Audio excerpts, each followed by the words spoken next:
So our next topic is tangential line integral. तो article 4 जो है ये प्रिलिमिनरी कॉन्सेप्ट्स हैं कुछ कि ओरिएंटेड कर्व क्या होता है, स्मूथ कर्व क्या होता है, ठीक है, पीस वाइज स्मूथ कर्व क्या होता है। तो just give it a reading for yourself, for your understanding. Then ये टेंजेंशियल लाइन इंटीग्रल मैं आपको बता देती हूँ एक बार पढ़ के कि ये क्या होता है। They are saying the tangential line integral of a vector function f along a curve c from a to b. तो ये कर्व है हमारा along from a to b is the definite integral of the scalar resolute of f in the direction of the tangent to the curve। तो हमने जब ये vector function f को integrate करना है along the tangent to the curve measured from a fixed point in the sense a to b and the limits of integration being the values of s corresponding to a to b to the points a and b. If vector t is the unit tangent vector at the point p and f is the value of the function here, then the tangential line integral is given by vector f dot d ds. Further, tangent vector आप कैसे निकालते हो along any surface। अब अगर ये जो curve है हमारा along ए बी, ये अगर वेक्टर आर से देते हैं हम, तो tangent vector is given by d are by d s. अब हुआ क्या, डी एस से डी एस कैंसिल होके we are left with f dot D r. So tangential line integral is given by integral a to b f dot D r. बस आपने यही याद रखना है बेसिकली। सो आर्टिकल 5 भी आगे, prove that the tangential line integral of a vector function f vanishes for every closed curve if and only if vector F is the gradient of some scalar function v. तो result याद रखना है ये basically, आपने proof एक बार पढ़ना है तो आप अपने लिए इसको पढ़ लेना। इसके बाद just give it a reading. So I am starting with the first example, evaluate F dot D R where vector F is given to you and we have to integrate over C where C is the curve given by this. So ये vector are भी given है यहाँ पे आपको और vector F भी given है।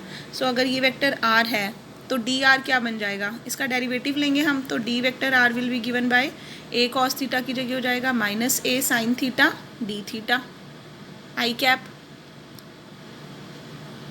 Plus J cap into A sine theta का derivative A cos theta into D theta plus K cap B D theta. तो आप देख रहे हो यहाँ से आपके पास जो डी थीटा है ये कॉमन आ जाएगा। So we are left with minus A sine theta I cap plus a cos theta j cap plus b k cap. और ये जो थीटा कॉमन आया था इसको इन्होंने क्या किया है, ये वेक्टर आर गिवन था, this is the vector r. So they are finding d are by d theta. आप इसकी जगह सिर्फ डी आर फाइंड कर सकते हो और फिर क्या होगा आपका यहाँ पे साथ में डी थीटा कॉमन आ जाएगा। सो अब जब हम एफ डॉट डी आर कर रहे हैं तो डी आर की जब हम ये वैल्यू करेंगे तो यहाँ अपने आप ही डी थीटा आ जाएगा। Further F dot D R करना है हमने। सो ये वेक्टर एफ है और ये डी आर है। सो डॉट प्रोडक्ट आपको लेने आते हैं सारे। सो डॉट प्रोडक्ट लेंगे minus 3a sine square cos theta और ये माइनस ए साइन थीटा, तो ये बन गया plus 3a square sine cube theta into cos theta. फिर इसको इसके साथ करेंगे तो ये बन रहा है हमारा A square into 2 sine theta minus sine cube 3 sine cube theta into cos theta plus B into B sine 2 theta is B square sine 2 theta. तो अब आपकी जो इंटीग्रेशन है वो विद रिस्पेक्ट टू थीटा होगी और थीटा हमें क्या गिवन है क्वेश्चन में, π/4 टू π/2, तो वहाँ से हमें लिमिट्स मिल गई। सो इंटीग्रेशन बहुत ईजी है इसकी, ये इन्होंने इसको सॉल्व करके ये आ रहा है इनके पास, मतलब ये टर्म्स कैंसिल हो रही होंगी आपकी। हाँ ये देखो ये 3a square sine cube theta cos theta और ये भी 3a square sine cube theta cos theta बन रहा है, ठीक है। सो ये बच गया 2a square sine theta into cos theta plus b square sine 2 theta. So integration करनी है, ये क्या हो गया, ए स्क्वायर साइन, हाँ 2 साइन थीटा कॉस थीटा को इन्होंने लिख लिया sine 2 theta. So a square plus b square बाहर आ गया ये and we are left with sine 2 theta. Sine 2 theta की इंटीग्रेशन होती है कॉस 2 थीटा बाई 2, ये लिमिट्स पुट करके। So finally this is the answer. तो हर क्वेश्चन में यही करना है आपने। नेक्स्ट भी ईजी है, evaluate F dot D R, वहाँ जहाँ पे आपको वेक्टर एफ भी गिवन है और वेक्टर आर भी गिवन है।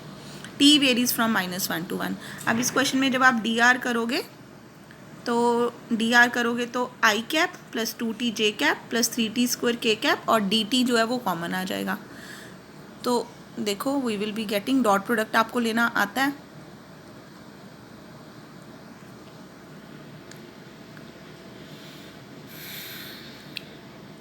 प्रॉब्लम ये है इसमें कि ये वेक्टर एफ है आपके पास जो वो एक्स वाई जेड की टर्म्स में है। ये वेक्टर एफ है एक्स वाई जेड की टर्म्स में और वेक्टर आर जो है वो टी की टर्म्स में है। तो ये हमारे पास D are by D T आ गया यहाँ से। सो अब जब आप एफ डॉट डी आर करोगे तो यहाँ पे एक्स वाई और यहाँ टी की टर्म्स में है। सो आपने क्या करना है, हमें पता है vector r is originally given by x I plus Y j plus Z k. So जब आप इसको इसके साथ कंपेयर करोगे दोनों को,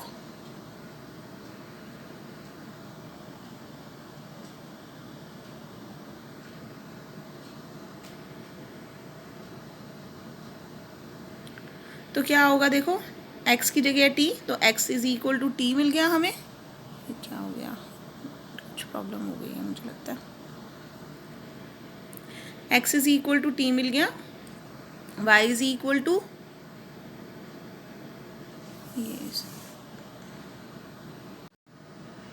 okay. So I was saying vector R जो है वो ओरिजिनली आपका एक्स आई कैप प्लस वाई जे cap plus Z K cap के इक्वल होता है। तो यहाँ से ये देखो also R is equal to this, so X is equal to T, Y is equal to T square, Z is equal to T cube. तो आप क्या करोगे, ये वैल्यूज़ ये वेक्टर एफ में यूज़ करोगे। ये यूज़ करके आपको वेक्टर एफ भी टी की टर्म्स में मिल गया। अब हम F dot D R can be written as D T से मल्टीप्लाई डिवाइड कर दिया, so F dot D R by D T. So F dot D R by D T करके ये मिल गया आपको। लिमिट इसकी इंटीग्रेशन -1 to 1, देखते हैं हमें -1 to 1 गिवन था, yes T varies from -1 to 1।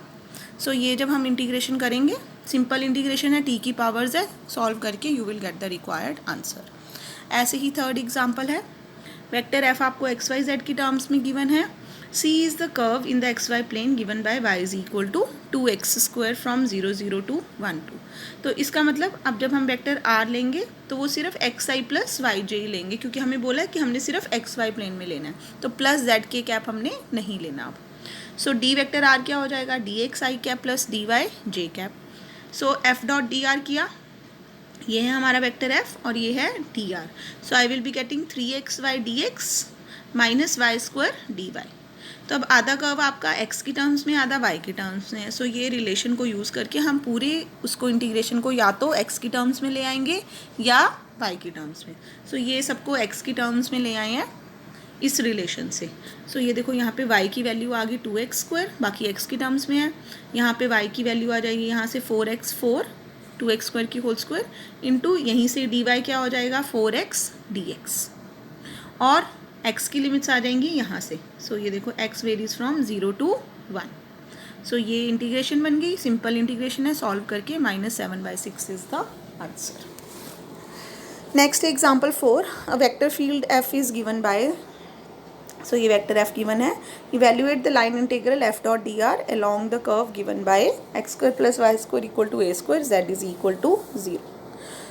सो अब देखो X square plus Y square equal to A square, तो अगेन आपको क्योंकि z इज इक्वल टू 0 लिखा हुआ है, दैट मीन्स हमें सिर्फ एक्स वाई प्लेन लेना है। और ये जो है x square plus Y square equal to A square, this is the equation of the circle. तो इक्वेशन ऑफ द सर्कल में हम क्या पुट करते हैं, हम पुट करते हैं एक्स को आर कॉस थीटा। सर्कल में जब हम पैरामीट्रिक लेते हैं तो हमारे पास आता है x is r cos theta, और यहाँ पे आर की वैल्यू क्या है, a is the radius, comma y is a sine theta. तो इसका मतलब इस केस में एक्स जब हम ये लेंगे R is equal to X I plus Y J, तो we will take X is A cos theta and Y is A sine theta. So इन्होंने, आपकी मर्ज़ी है इसमें भी टोटली कि आप कैसे करना चाहते हो इसको। सो इन्होंने पहले क्या किया, ये वेक्टर आर लेके ये डी वेक्टर आर निकाल लिया, d x I cap plus D Y J cap, so that जब ये एफ डॉट डी आर कर रहे हैं आप, सो एफ डॉट डी आर करके ये इनका आंसर आ रहा है। ये डॉट प्रोडक्ट किया, ये बन गया। अब हमने क्या करना है, इंटीग्रेशन करने के लिए चेंज करना है, तो x को a cos theta and y को a sin थीटा। सो सबसे पहले ये यहाँ पे ये स्टेप आ रहा है, ये देखो sine y D x plus x cos y d y को हम d of x sine y लिख सकते हैं। ठीक है, and plus x d y as it is. Now putting x is equal to a cos theta and y is equal to a sin theta. इन्होंने t की terms में किया, आप थीटा की टर्म्स में कर सकते हो, वो कोई प्रॉब्लम नहीं है. सो x को a cos थीटा पुट किया और y को sine of a sin theta आ गया. यहाँ पे भी x को a cos थीटा. फिर क्योंकि यहाँ तो डेरिवेटिव ऑफ दिस ही है तो बस यहीं पुट होगा, और यहाँ पे डी वाई की वैल्यू भी करेंगे. y को क्योंकि हमने a sin थीटा पुट किया है तो डी वाई क्या हो जाएगा, a cos theta d theta. Theta varies from 0 to 2 pi on the circle, तो थीटा की लिमिट्स आ गई 0 to 2 पाई. अब क्योंकि डी और इंटीग्रेशन यहाँ कैंसिल हो गए, सो इसकी इंटीग्रेशन सिंपल मिल गई हमें, और ये बन गया a square cos square T. इसमें जब आप लिमिट्स पुट करोगे तो साइन 2 पाई क्योंकि 0 होता है और साइन 0 भी 0 होता है, तो ये फर्स्ट टर्म पूरी 0 आ गई. यहाँ पे कॉस स्क्वायर टी को लिखा 1 + cos 2t over 2, ये की इसकी इंटीग्रेशन. फिर लिमिट्स पुट की, answer is pi a square. So easy question है बिल्कुल. अब हम चलते हैं एग्जाम्पल नंबर 5 पे. अब आप यहाँ पे देखोगे, यहाँ पे थोड़ा सा ध्यान से देखने वाला क्वेश्चन है. If vector f is this, evaluate f dot D r around the triangle a b c whose vertices are this. तो ये देखो, ये ट्राइंगल बन गया ए बी सी. अब आपके पास ये जो ट्राइंगल बना है ए बी सी, इसकी वर्टिसेस हमें गिवन है, उसी की हेल्प से हमने ये ट्राइंगल बनाया. So vector R is X I plus Y J, क्योंकि हमें वर्टिसेस सारी 2 डिमेंशन में गिवन है, इसका मतलब 2 डिमेंशन की बात कर रहे हैं वो. सो डी आर आ जाएगा D x plus D Y J. So अब आप मुझे बताओ कि यहाँ पे एक्स और वाई की क्या वैल्यूज़ लेनी चाहिए, क्योंकि आपको पता है अगर मैं ए बी लाइन लेती हूँ तो यहाँ पे वाई जो है वो 0 होता है, and x is varying from 0 to 2. जबकि जब मैं बी सी लाइन लूँगी तो ये पैरेलल टू वाई एक्सिस है. सो यहाँ पे x की वैल्यू कांस्टेंट है 2 and y is varying from 0 to 1. और जब मैं बी ए लाइन लूँगी तो अगेन यहाँ पे x और y में रिलेशन आएगा, हमें इस लाइन की इक्वेशन फाइंड करनी पड़ेगी यूजिंग द पॉइंट्स. सो यही इसमें ध्यान रखना है आपने. सो ये देखो वेक्टर f और डी आर हमें गिवन था. So f dot D R जब हम निकालेंगे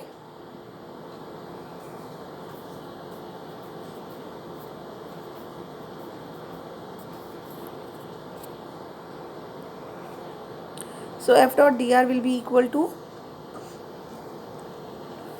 ये तो इन्होंने simple F dot D R कर दिया पहले, ये डॉट प्रोडक्ट लेके आ गया. तो अब क्या होगा, ओवर ए बी वैल्यूज़ अलग हैं, तो हमने इसको 3 पार्ट्स में डिवाइड किया. तो इसकी integration over A B plus इसकी integration over B C plus C A. अब अलॉन्ग ए बी हमने देखा था, on A B Y is 0, तो डी वाई भी 0 हो जाएगा और x वेरी करेगा 0 to 2. तो यहाँ पे जहाँ जहाँ y है y 0 हो जाएगा, और ये dy 0 है तो ये पूरी टर्म ही 0 हो जाएगी, और x की लिमिट्स आ जाएंगी 0 to 2. तो ये बच गया 2x² dx. उसके बाद अलॉन्ग बी सी x की वैल्यू 2 है तो dx 0 है, and y varies from 0 to 1. सो जहाँ पे x है वहाँ 2 पुट कर दोगे, और जो dx है वो 0. सो ये dx तो 0 हो गया, ये पूरा ही कैंसिल हो गया. यहाँ पे x की वैल्यू को 2 पुट करेंगे, सो ये बन गया 3y - 8 D by y varies from 0 to 1. Now along the line C A, तो लाइन की इक्वेशन आती है हमें निकालनी है. इन्होंने लाइन की इक्वेशन निकाली पूरी, तो लाइन की इक्वेशन आ रही है x is equal to 2y. So अगर x is equal to 2y है तो dx is equal to 2dy, and y varies from 0 to 1. No 1 to 0, yes, क्योंकि आपने देखा था triangle a b c is like this, तो c ए ऐसे है. सो यहाँ पे y 1 है और यहाँ पे y 0.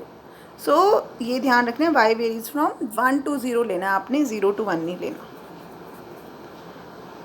सो इसी वजह से जब हम इसको यूज़ करेंगे x is equal to 2y, तो यहाँ पे x is equal to 2y, तो dx is equal to 2dy.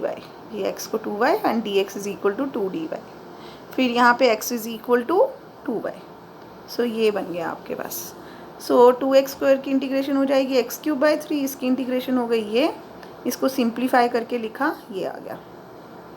आपको अगर लगता है ठीक तो आप इसकी लिमिट्स को ऐसे ही 0 to 1 to 0 ही रहने दो. अगर आपको ये लग रहा है कि लोअर लिमिट हमेशा छोटी होती है तो आप यहाँ पे, आपको पता है डेफिनेट इंटीग्रेशन की प्रॉपर्टी, यहाँ पे माइनस करके और आप लिमिट्स को इंटरचेंज भी कर सकते हो. It's totally up to you. So finally answer is coming to be -14/3. So आगे 6th एग्जाम्पल भी ऐसे ही है. Evaluate f dot dr where vector f is this and c is the rectangle in the xy plane bounded by y0, x is equal to a, y is equal to b, x is equal to 0. सो इसमें again 2 dimension की बात की, x Y plane की. ये vector F है, ये vector are है, तो ये डी आर आ जाएगा. यहाँ पे इन्होंने निकाल लिया है एफ डॉट डी आर. सो अब क्योंकि ये रेक्टेंगल बन रहा है तो ये 4 पार्ट्स में हमारा जो कर्व है वो डिवाइड हो जाएगा. तो ये जब एफ डॉट डी आर करेंगे हम तो एक आएगा अलोंग ओ ए. अब जब आप अलोंग ओ ए कर रहे हो तो क्योंकि वाई 0 होता है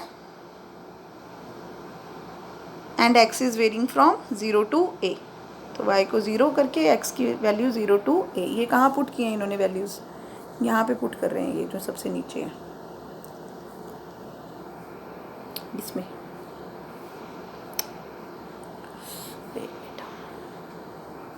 देखो इसमें हमारे पास गिवन है हमें ये x 0 एंड y 0 ये वाली लाइन होती है, x is equal to a ये वाली लाइन होती है, y is equal to b ये वाली लाइन है, y is equal to b and x is equal to 0 है ये वाली line. This is y 0 and this is x is equal to a. तो आपको वर्टिसेस भी मिल जाएंगी. अब जब ये f डॉट डी आर कर दिया तो इस लाइन के लॉन्ग y 0 है तो dy भी 0 है, तो ये y 0 हो गया और ये पूरी टर्म 0 हो गई. So we are left with x square and x is varying from 0 to a, x square 0 to a plus. अब जब आप अलोंग दिस लाइन आओगे तो x की वैल्यू a है बट dx हो जाएगा 0. सो इसी में ये dx तो 0 है, ये पूरी टर्म कैंसिल हो गई. यहाँ पे x को a पुट कर दोगे and y will vary from 0 to b. So 0 to b two a minus आ रहा है बाहर y dy. ये आपका बन गया सेकेंड इंटीग्रल. उसके बाद along this line, along this line क्योंकि y b है तो dy क्या हो जाएगा 0. सो आप क्या कर दो, यहाँ पे dy को 0 करोगे, ये टर्म कैंसिल हो गई और जहाँ पे y है वहाँ पे b पुट कर दोगे और x की लिमिट्स क्या आ जाएंगी a टू 0. सो नेक्स्ट आ जाएगा a to 0 x square plus b square into d x. And then last में ये वाली लाइन है, इसमें अगेन आप x को 0 करोगे तो dx भी 0 आएगा. x को 0 करोगे ये पूरा dx 0 हो गया और ये x भी 0 हो गया है क्योंकि, तो यहाँ से हमारे पास कोई इंटीग्रल नहीं आ रहा. सो देखो हमारे पास बन गया f dot D r is equal to integral x square d x 0 to a minus 2ay dy from 0 to b, x square plus b square from a to 0 and last वाला integral आ रहा था हमारा 0. So simple integration solve करके minus 2ab square is the required answer. Next is 7th example. Phi आपको एक scalar function given है और एफ आपको एक वेक्टर फंक्शन गिवन है. C is the curve given by X is equal to T square, Y is equal to two T and Z is equal to T cube. T varies from 0 to 1. So evaluate the line integrals. एक तो phi dot D r निकालना है और एक बार F cross d r निकालना है. So phi dot D r कैसे निकालेंगे, ये फाई है आपका, आर क्या होता है एक्स आई plus Y j plus Z k. सो ये एक्स वाई जेड की वैल्यूज़ पुट करके ये आर आ गया, उसके बाद ये डी आर आ गया. क्योंकि आर हमारा टी की टर्म्स में है सो यही वाली एक्स वाई जेड की वैल्यूज़ इसमें फाई में भी पुट कर देंगे तो ये phi in terms of T आ गया. So phi dot D R करेंगे तो क्या होगा, फाई है 40⁹ और ये है डी आर. सो ये आपके पास ठीक है, टी गोज़ फ्रॉम 0 to 1 हमें क्वेश्चन में गिवन था. सो ये हमारे पास अलग अलग आई component, J component, K component को अलग अलग करके सिंपल इंटीग्रेशन है, इंटीग्रेट करके लिमिट्स पुट करोगे you will get the required answer. Second part में उसने बोला है एफ क्रॉस डी आर निकालने के लिए. सो ये सिंपल इन्होंने इंटीग्रेशन की, टी की लिमिट टी की पावर्स हैं, इंटीग्रेशन हो जाएगी. This is the answer. Now this is vector F and this is d vector r. तो सबसे पहले इन्होंने एफ क्रॉस डी आर निकाल लिया, ये आ गया एफ क्रॉस डी आर. अब एक्स वाई जेड की ये वैल्यूज़ आप यहाँ पे पुट कर दोगे इसी के accordingly x Y z and d x d y d z भी आ जाएगा। डी एक्स आ जाएगा आपका 2t dt, डी वाई आ जाएगा 2dt और डी जेड आ जाएगा 3t² dt। सो ये सारी वैल्यूज़ आप यहाँ पे सब्सटीट्यूट करोगे, सब्सटीट्यूट करके finally this is the answer. So फिर इसमें I component, J component, K component अलग अलग कर लिया, इंटीग्रेट कर दिया from 0 to 1 and this is the required answer. So इसके साथ ही लाइन इंटीग्रल वाला पार्ट आपका ख़त्म हो गया। इसके बाद है आपकी एक्सरसाइज 2B, वो आपने करनी है। इसके बाद नेक्स्ट है हमारा वर्क डन एंड सर्कुलेशन। सो क्योंकि इसमें कुछ नया कॉन्सेप्ट नहीं है, हमें पता है work done by a force is given by, देखते हैं एक बार, let vector F be force acting at P with position vector this, then work done by the force F in displacing a unit particle from A to B is defined as the line integral from A to B.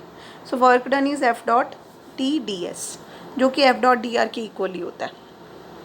तो वही मैं आपको बोल रही हूँ, इसमें नया concept कुछ भी नहीं है। तो वर्क डन जब आपने फाइंड करना है तो सेम ऐसे ही हो जाते हैं क्वेश्चंस। फर्स्ट एग्जांपल है, find the work done when a force moves a particle in x Y plane from this to this along the parabola y square equal to x.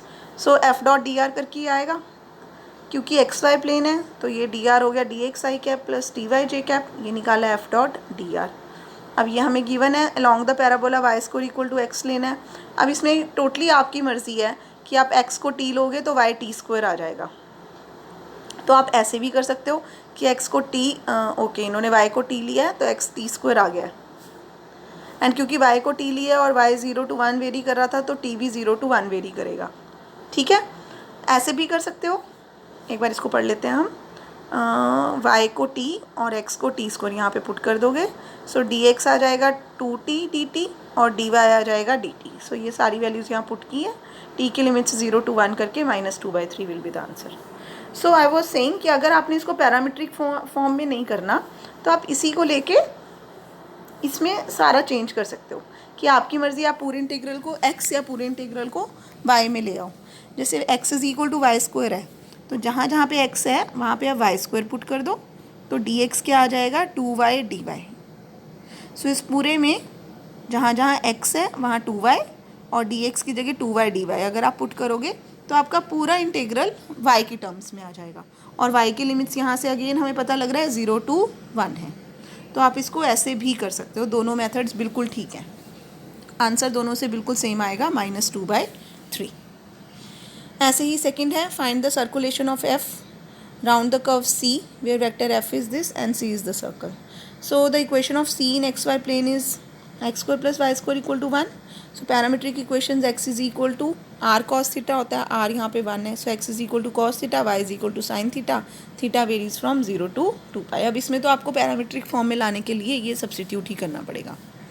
सो अब क्या होगा, डी आर एक्स आई plus Y जे, ये D R आ गया। F dot D R करने से देखो क्या बन रहा है, वाई डी एक्स बन रहा है सिर्फ, क्यों?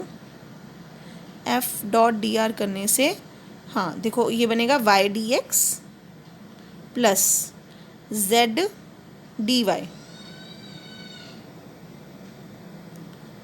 प्लस, अब क्योंकि हमारा जो सर्कल है उसमें z तो 0 ही है, तो अगर मैं यहाँ पे प्लस z के कैप ले भी लेती आर के साथ तो z 0 होने की वजह से वो dz वाला कंपोनेंट नहीं आया है यहाँ पे, तो इसीलिए नहीं आएगा। अब क्योंकि z 0 है अगेन तो ये फिर से 0 होके we are left with Y D X only and theta varies from 0 to 2π in the circle. So y की वैल्यू साइन थीटा पुट की, यहाँ से dx की value minus sine theta D theta आ गई। So 0 to 2π minus sine square theta को integrate करने के लिए 2 से मल्टीप्लाई डिवाइड करके 1 माइनस कॉस 2 थीटा बाई 2 होता है। सिंपल इंटीग्रेशन है, लिमिट्स पुट करके -π is the answer. So circulation is also given by F dot D R, इन्होंने यहाँ बताया भी हुआ है। Conservative field, a force F is said to be conservative if the work done by it in moving its point of application from a point A to B depends only on the points A and B and not upon the path joining A and B. Then circulation, if C is a closed curve then the tangential line integral of F along C is called the circulation of F along C, which is also given by F dot dr over C. So इसके साथ ये concept हो गया। Exercise 2C आपने करनी है और मुझे भेजनी है।